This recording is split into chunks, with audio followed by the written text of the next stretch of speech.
Orson Welles speaking. I just saw the impossible happen before my astounded eyes.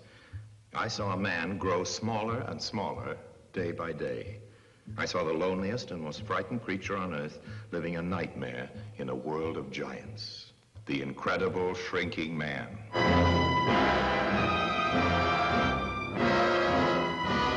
The incredible shrinking man.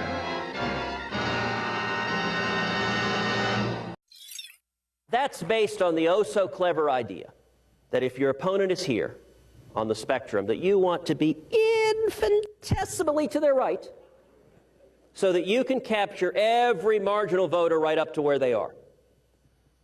The problem is, if you do that, you destroy every single reason anyone has to show up and vote.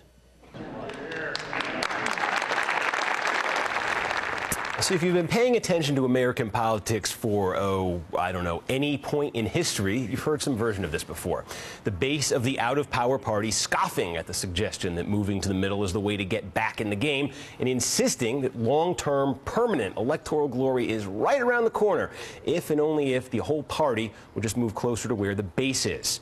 This is the biggest animating principle of the Tea Party movement, that Barack Obama is only our president today because Republicans weren't far enough to the right in the Bush years, that they haven't been far enough to the right in the Obama years, that if they would just move to the right and stay there, then the presidency, the Senate, the House, every governorship, every legislature, every local school committee and sewer board, everything, everywhere in America will be theirs. That's what Ted Cruz was out in Iowa preaching on Friday night, and by the reaction of the crowd that packed the hall to hear him, it's a message that the Republican base, the Tea Party base, is just as eager as ever to hear. Here's the thing, though. The Republican Party, by any rational standard or any historical standard, is already very far to the right. It's the story of the last 6 decades, from Robert Taft to Barry Goldwater to Nixon's Southern strategy to Reagan to Gingrich and now to Ted Cruz and the Tea Party. It's not exactly a straight line. The center of power in the GOP has moved steadily to the right. It's now farther to the right than it's ever been in modern times. And Cruz and the base still believe that the GOP is too moderate, it's too mushy, that the only way to win back the White House in 2016 is by becoming more conservative. But let me show you something. This is last November's presidential election. Almost 130 million Americans voted, and when all of their ballots were counted, here's what they added up to. Barack Obama with 51.01%, Mitt Romney with 47.15%. And now, here are the numbers for last year's presidential election from the Commonwealth of Virginia. Well, they've been on your screen for a while, but here I am talking about them now. Barack Obama, 51.16, Romney, 47.28. That is what you call a bellwether state. Obama's national margin over Romney was 3.86 points, and in Virginia it was almost exactly the same, 3.88 points. There was no other state in the country that tracked as closely to the national result last year as Virginia did. We live in an era of the ever-shrinking map. A generation ago, there were easily 24 states up for grabs in a presidential election.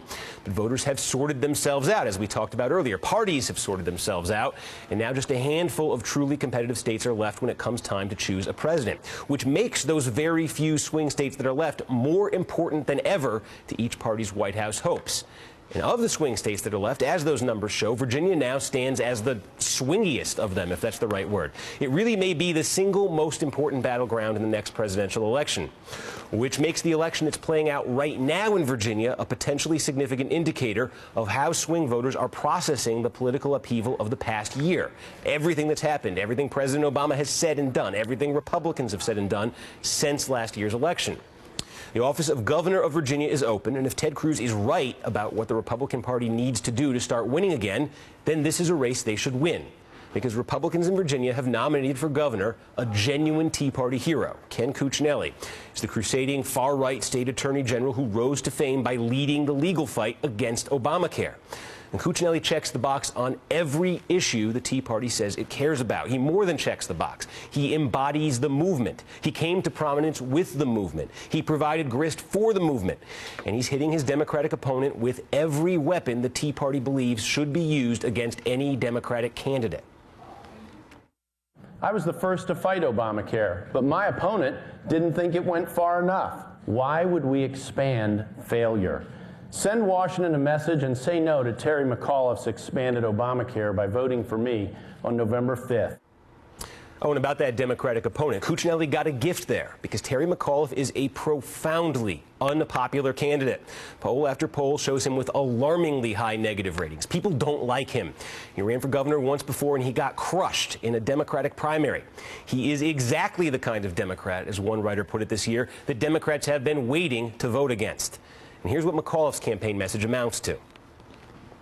My opponent will not compromise. He has a rigid ideological agenda. It's my opponent who has referred to gay Virginians as selfless and soulless human beings. Who talks like that?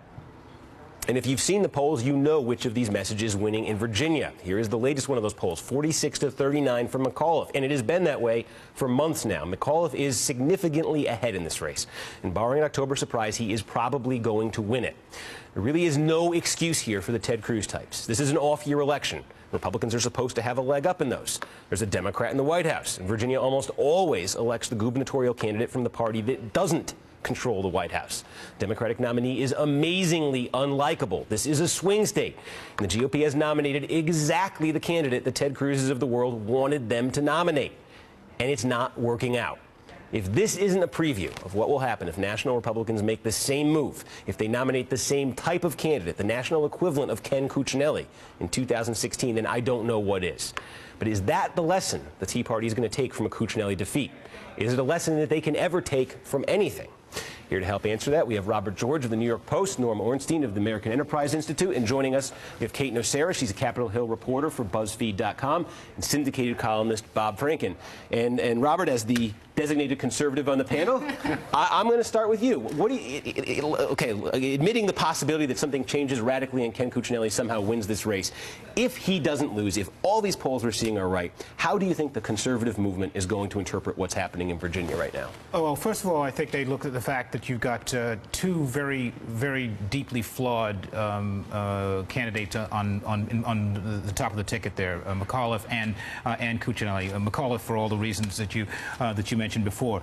They'd also point out that I think the poll showed it. I mean, you've got a libertarian candidate there that's getting 10%, and one would assume that 2/3 or more of that would otherwise be going to Cuccinelli. And so I think they would look at that as well. So this sounds like we're not going to look in the mirror, but and also there's also the scandal that's brought in Bob McDonnell, the governor there, which is right. And that the fundraiser for McDonnell also is connected to Cuccinelli, so that also depressed his numbers as well. And then you throw in the government shutdown, which strongly hit Virginia, and it's kind of a perfect storm for McAuliffe and against Cuccinelli.